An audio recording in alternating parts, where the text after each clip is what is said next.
Hello दोस्तों, कैसे हैं आप लोग। मैं बिल्कुल ठीक हूं। आशा करता हूं कि आप लोग भी ठीक होंगे। तो चलिए, मेरा वीडियो स्टार्ट करने से पहले मेरे चैनल को सब्सक्राइब कर दीजिए और मेरे वीडियोस को लाइक जरूर करिए, शेयर जरूर करिए। शेयर ज्यादा से ज्यादा करिए, क्योंकि जब तक आप शेयर नहीं करेंगे तब तक लोगों तक नहीं पहुंचेगा। और आपकी जो शिकायत है, जो अगर मैं अच्छा पढ़ा रहा हूं तो वो कमेंट में मेरे जरूर बताइएगा। तो चलिए स्टार्ट करते हैं अपना आज का वीडियो।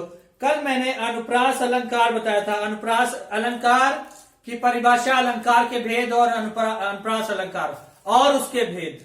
आज मैं आपको पढ़ाऊंगा यमक अलंकार, श्लेष अलंकार, बाकी बचे हुए अलंकार जो शब्दालंकार में आते हैं। ठीक है, उसके बाद कल मैं अगला भाग पढ़ाऊंगा।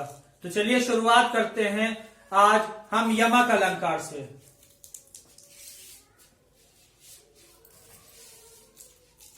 यमक अलंकार देखिए क्या है। यमक अलंकार, अनुप्रास अलंकार पहला था, दूसरा क्या है यमक अलंकार। जहां पर कोई शब्द एक से अधिक बार आए और दोनों जगह उस शब्द के अर्थ अलग हो।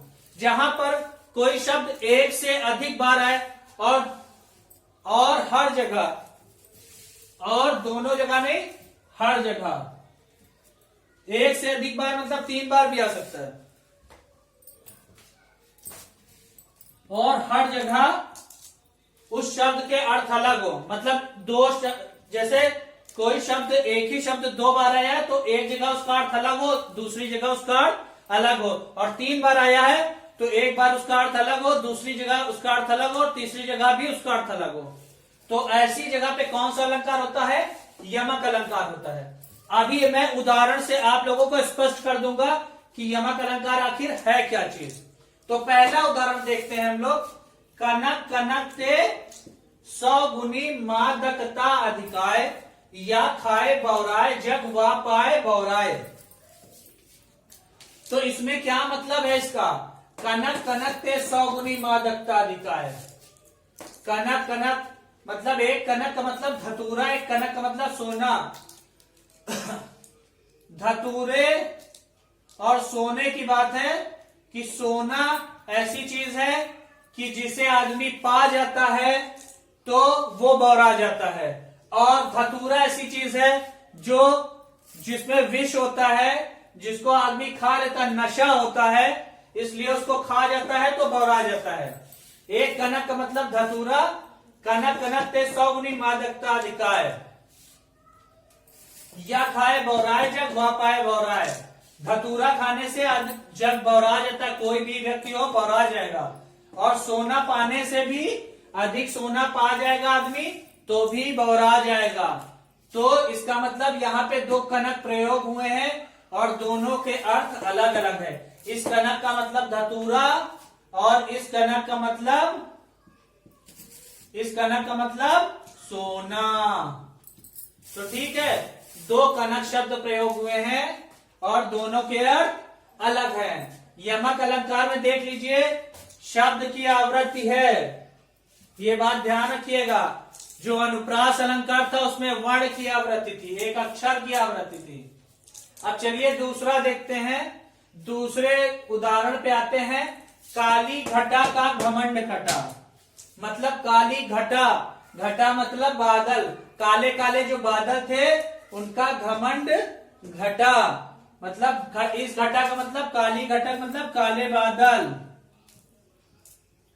और घमंड घटा मतलब कम हुआ। तो दोनों जगह घटा का प्रयोग हुआ है, लेकिन दोनों जगह घटा के अर्थ अलग अलग हैं। एक घटा का मतलब बादल और एक घटा का मतलब कम हुआ। काली घटा का घमंड कम हो गया, काले बादल का घमंड कम हो गया। तो चलिए चलते हैं श्लेष अलंकार पे, क्योंकि यमक अलंकार हमें लगता है इन 2 उदाहरणों से आप लोगों की समझ में आ गया होगा। तो चलिए श्लेष अलंकार की तरफ चलते हैं।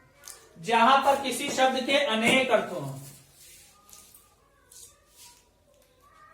कोई शब्द ऐसा हो जहां उसके अनेक अर्थ हों। तो अब चलिए अर्थ उदाहरण से बताता हूं। एक शब्द जैसे दिया उसके कई अर्थ हों। रहीमन पानी राखिए, बिन पानी सब सून, पानी गए न उबरे मोती मानुष चून। देखिए इसमें पानी शब्द का प्रयोग हुआ है। रहीमन पानी रखिए, बिन पानी सब सून। पानी गए न उबरे मोती मानुष चून, इसमें अर्थ दिया हुआ है। इसमें इस पानी का अर्थ दिया गया है। रहीमन का मतलब रहीम जी ने लिखा है। इस व्यक्ति को कहा गया है पानी रखिए, बिन पानी सब सून। बिन पानी के सब सून है, काहे में सून है? पानी गए ना उबरे। मोती से पानी उतर गया तो मोती का रंग उड़ जाएगा, बेकार हो जाएगा। मनुष्य का पानी उतर गया, मनुष्य का पानी उतरना मतलब लाज शर्म उतर गई तो मनुष्य बेकार हो गया, बेशरम हो गया, उसका कोई अस्तित्व नहीं रह गया, बेशरम व्यक्ति का। चूने में से पानी उतर गया, चूने में से पानी उतर गया तो वो बेकार हो गया। क्या हो गया? वो बेकार हो गया।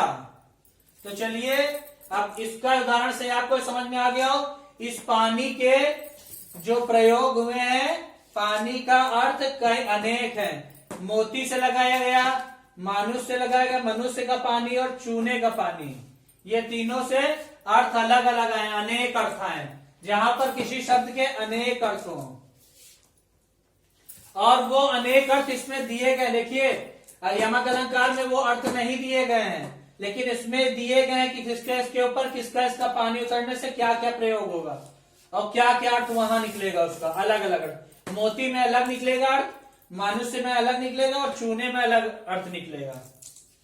आप देखिए दूसरे उदाहरण की तरफ हम लोग आ जाते हैं। चरण धरत चिंता करत चितवत चारों ओर, सुबरन को खोजत फिरे कवि व्यभिचारी चोर। इसका क्या मतलब हुआ?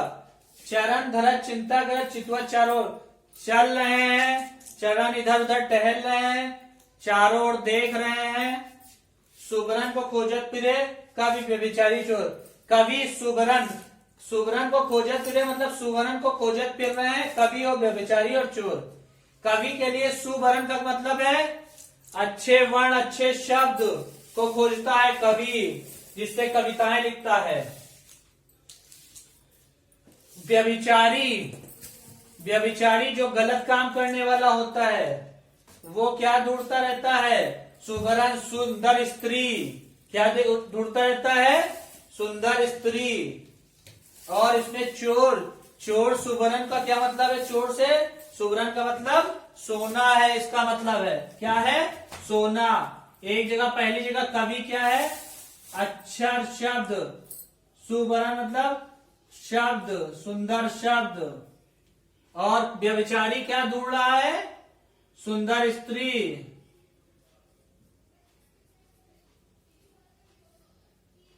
और चोर क्या ढूंढ रहा है?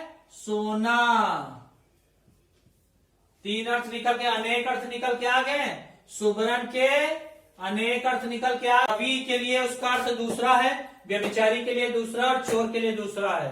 यहाँ पे मोती के लिए पानी का अर्थ दूसरा है, मनुष्य के लिए पानी का अर्थ दूसरा है और चूने के लिए पानी का अर्थ दूसरा है। तो इसमें एक शब्द के अनेक अर्थ है। वहां पे क्या हो गया? श्लेष अलंकार हो गया। तो आपको श्लेष अलंकार समझ में आ गया? तो चलिए अब आगे चलते हैं। वक्रोक्ति अलंकार, कहा कुछ और जाए अर्थ कुछ और निकले।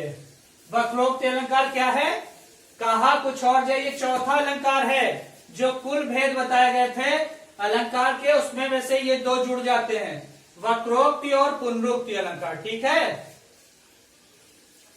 कहा कुछ और जाए अर्थ कुछ और निकले। इसका मतलब क्या हुआ? मैंने कहा कुछ, अगले ने समझा कुछ। तो उदाहरण पहला देखते हैं, उदाहरण से आप लोग समझ जाएंगे। द्वार पर को प्रिय हरि, द्वार पर को प्रिय हरि तरु शाखा जाहू, प्रिय मधुसूदन तेरो का काम, प्रिय मधुसूदन तेरो का काम। तो द्वार, इसमें क्या कह रहे हैं? द्वार पर को, राधा कहती है द्वार पर को।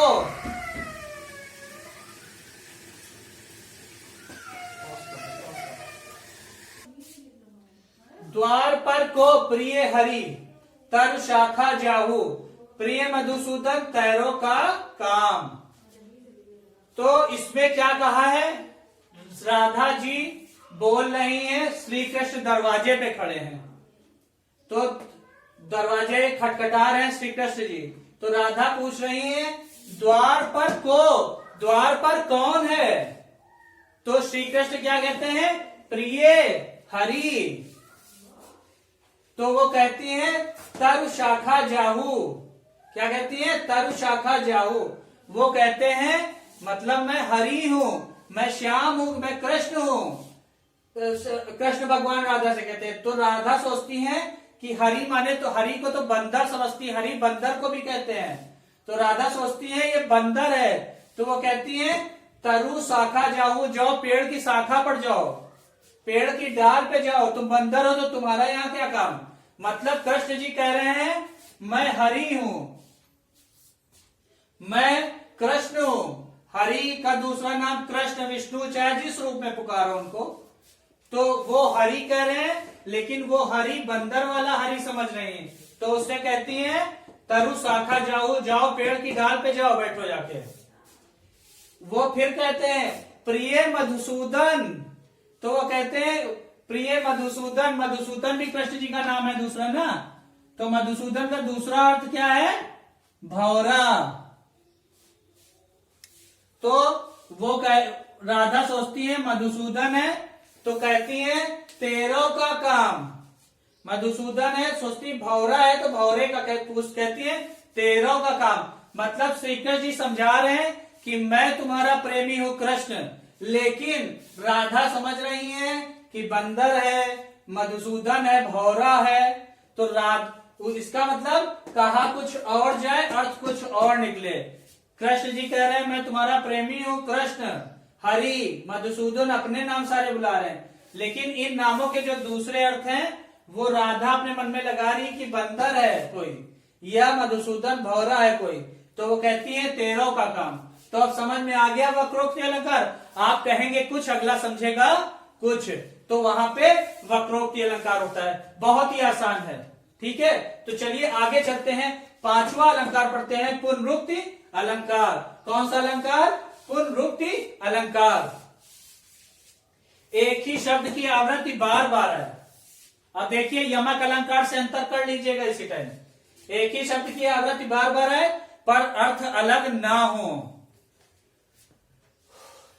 यमक अलंकार से अंतर यह है कि यमक अलंकार में एक ही शब्द की आवृत्ति बार बार है पर उसके अर्थ अलग होते हैं, लेकिन यहाँ पे पुनरुक्ति अलंकार में एक ही शब्द की आवृत्ति बार बार आती पर अर्थ अलग नहीं होते हैं। वही शब्द का रिपीटेशन दोबारा होता है, दोहराया जाता है।